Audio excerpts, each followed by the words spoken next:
Ticket లేకుండా ఓసీగా ప్రయాణం చేస్తావా? నీ బాబు దొరుకున్నావా బస్సు? మీ బాబుదా అండి? ఇంకెప్పుడు ఇలా చేయొద్దు. అంటే టికెట్ తీసుకోపోయినా ఫైన్ కట్టద్దు అంటారా? ఉందండి. తీసుకోండి. దేనికి? నా దగ్గర డబ్బులు లేవు. 500 రేపు తీసుకొచ్చి ఇచ్చి ఇవి తీసుకెళ్తాను. నేనేమన్నా తాకట్టు వ్యాపారం చేస్తున్నానా? మద్దెలపాలెం వెళ్ళాలంటే ఏ బస్ ఎక్కాలండి? మద్దిలపాలెం బస్సే ఎక్కాలండి. ఆవిడెవరో టైం ఎంత అయిందని అడిగింది. 10 అయింది. నోట్తో చెప్తే ఏమైనా ప్రాబ్లం అవుతుందని చేత్తో ఇలా అన్నా అంతే. ఏంటో ఇది? మేమిద్దరం తొందరపడ్డామమ్మా.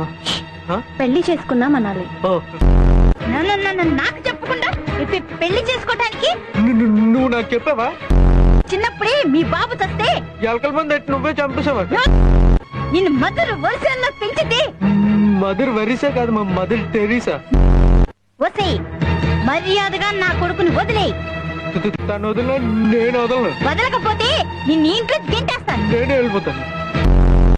ఉద్యోగం లేదు, బయటికి వెళ్ళి ఏం తింటావరా? అన్నమే తింటానులే. మీ ఆవిడ గారు లేరా అండి? పోయింది. లేచిపోయిందటగా. నీకెలా తెలుసు? ఇందాక బ్రోకర్ చెప్పాడు. మడత మంచం ఏందంచా? మూడు సంపాదిస్తేనే ఏ పిల్లమైనా బుద్ధిగా ఉంటుంది, లేకపోతే చేతగాని వాడని చెప్పి ఎవరితోనో లేచిపోతుంది. మీ ఆవిడ అందుకే లేచిపోయిందా అండి? ఇప్పుడు